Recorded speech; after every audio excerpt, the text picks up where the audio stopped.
Magandang araw mga kaibigan. Good news po ang pag-usapan natin ngayon. Tungkol po sa Blue Ribbon Committee ni Senator Lacson. May nagsampa ng reklamo sa Supreme Court.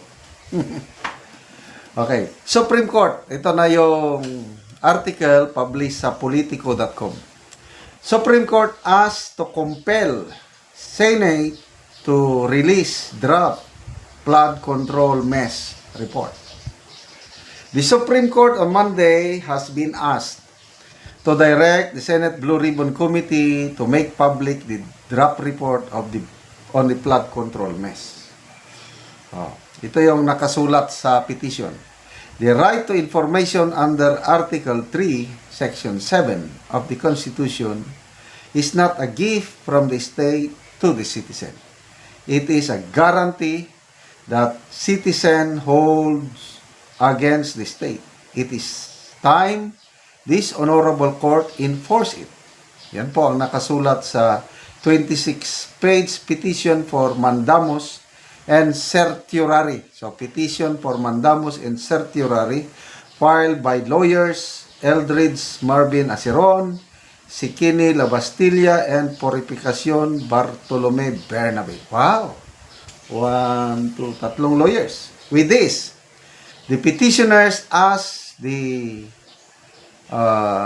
Supreme Court to issue a writ of mandamus that directed the Senate Blue Ribbon Committee to release the full, complete, and unredacted text of the draft partial committee report on the flood control project's investigation as it existed on or about February 3 to 4, 2026. They filed the petition after the Senate Blue Ribbon Committee wrote to them a February 23 letter that denied their February 4 request for the public disclosure of the report.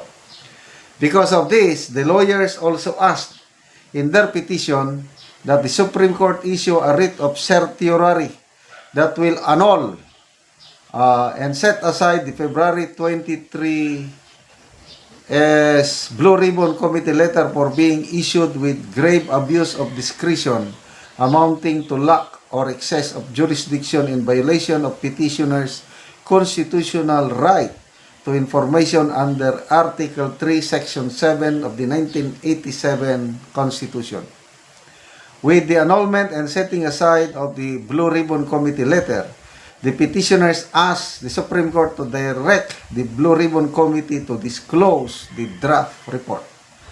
While the High Court has yet to make a decision on the petition, the lawyers prayed that the Supreme Court issue a temporary restraining order or a status quo anti-order that directed the Senate and the Senate Blue Ribbon Committee to preserve and to refrain from destroying, altering, canceling, or further revising all versions of the draft partial committee report on the flood control project investigation, including specifically the version bearing the original signatures of Senators Juan Miguel F. Suberi, Joseph Ejercito, and Sherwin Gatchalian, pending full resolution of this petition. Aceron has a pending ethics complaint. Okay, so yun. Magandang development po ito kasi parang nakakalimutan na. Sinasantabi na ang Blue Ribbon Committee report. Sabi noon ni Senator Lacson na for signature na daw. Na-revise na nila for signature niya. Pipirmahan daw ni Senator Lacson, Hontiveros, Pangilinan, sino pa. Mag-iisang buwan na mula nung nag-leak yung report na yun hanggang ngayon. Wala silang maipakitang report. Baka wala pang nakapirma na 11. Kasi kailangan may pipirmang 11 na members para aakyat sa plenaryo para talakayin at ma-approve. Paano nila iakyat sa plenary na hindi mapirmahan? Narinig ko nga si Senator Marcoleta na ano na daw, parang naisasantabi-tabi na lang yung ano, dahil pabago-bago, hindi nila alam kung anong ilalagay nila sa report. Bakit? Dahil hindi nila alam kung sinong, I don't know, opinion ko lang ito kung sinong palulusutin, sinong pagtatakpan at hirap yung kalagayan na ganyan. Kung hindi sana nag-change ng Senate leadership, kung si Senator Marcoleta lang sana ang nagtuloy-tuloy na chairman, baka tapos na yung report na yan. Baka nandyan na yung mga kasong na isampa.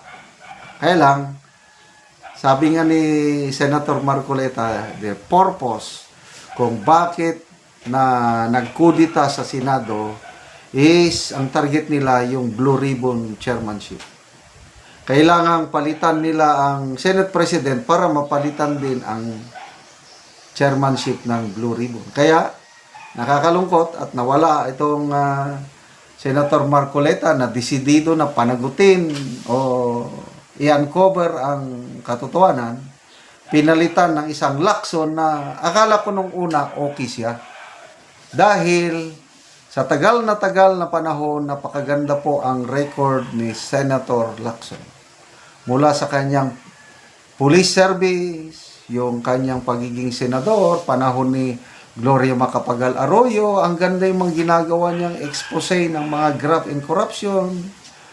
Hanggang itong simula ng 20th Congress, 2 beses siyang nag-privilege speech, binubulgar niya, inimbestagahan muna, din binulgar yung mga ginagawang kalukuhan ng mga kongresista at saka mga DPWH engineers.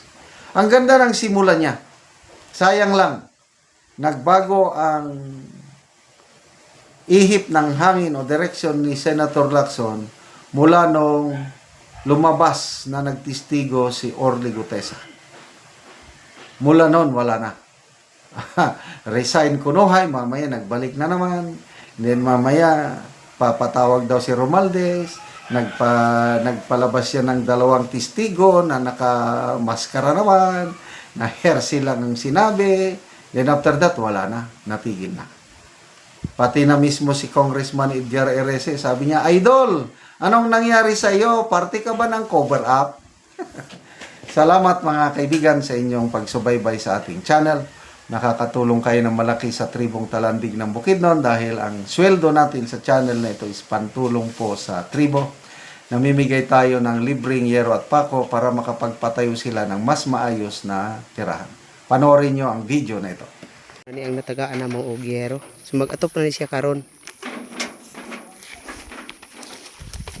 Bisan di din tawra din atop. So ano ni ang iyang atopan.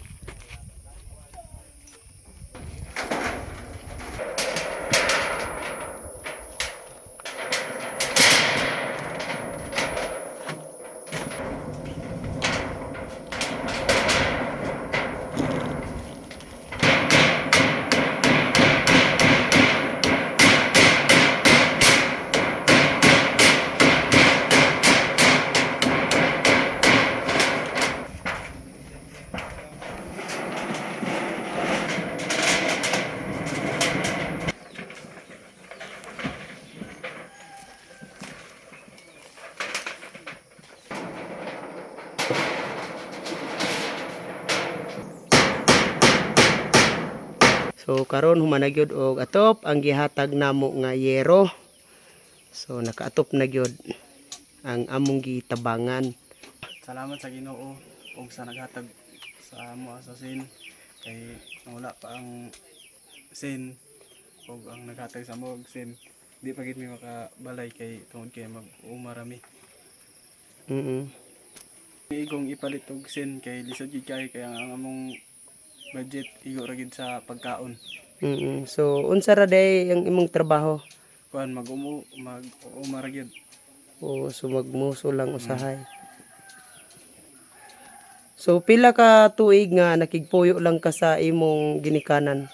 Mga kuan isa gid ka tuig. Isa ka tuig so bago pa ka nakatukod og balay. Oo. So lisod gyud. Salamat sa Ginoo naot punta nga magpadayon ba nga tabang kay aron daghan pang matabangan ng mga nanginahanglan. Salamat kaayo.